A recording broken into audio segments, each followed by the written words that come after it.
बिस्मिल्लाहिर्रहमानिर्रहीम अस्सलामु अलैकुम वरहमतुल्लाहि वबरकातुहू। कहते हैं महमूद गजनवी का दौर था। एक शख्स की तबीयत नासाज हुई तो तबीब के पास गया और कहा कि मुझे दवाई बना के दो। तबीब ने कहा, दवाई के लिए जो चीज़ें दरकार हैं सब हैं सिवाय शहद के। तुम अगर शहद कहीं से ला दो तो मैं दवाई तैयार किए देता हूँ। इत्तेफाक से मौसम शहद का नहीं था। इस शख्स ने हकीम से वो डिबिया पकड़ी और लोगों के दरवाजे खटखटाने लगा, मगर हर जगह मायूसी हुई। जब मसला हल ना हुआ तो वो महमूद गजनवी के दरबार में हाजिर हुआ। कहते हैं वहां अयाज ने दरवाज़ा खोला और दस्तक देने वाले की अर्ज सुनी। इसने वो छोटी सी डिबिया दी और कहा कि मुझे इसमें शहद चाहिए। अयाज ने कहा, आप तशरीफ़ रखिए, मैं बादशाह सलामत से पूछ के बताता हूँ।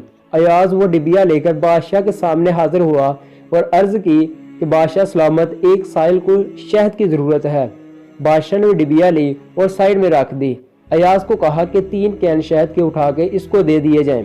अयाज ने कहा, हजूर इसको थोड़ी सी चाहिए, आप 3 कैन क्यों दे रहे हैं?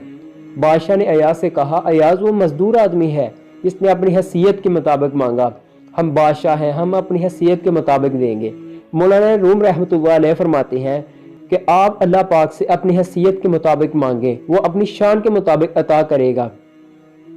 शर्त ये है, मांगे तो सही। हम भी आजकल हर छोटी बड़ी बातें लेकर लोगों के सामने रोना शुरू कर देते हैं। जी फलां परेशानी है, बीमारी है, जाती ही नहीं, कर्जा उतरता ही नहीं, बहुत सारी परेशानियां हैं जो हम इन लोगों से कहते फिरते हैं जिन्होंने आगे से अपनी परेशानियां गिनवानी होती हैं। अपनी परेशानियां इससे शेयर करें जो कुन फयाकुन है। नोट, इस पैगाम को दूसरों तक पहुंचाइए ताकि अल्लाह किसी की ज़िंदगी को आपके ज़रिए बदल दे।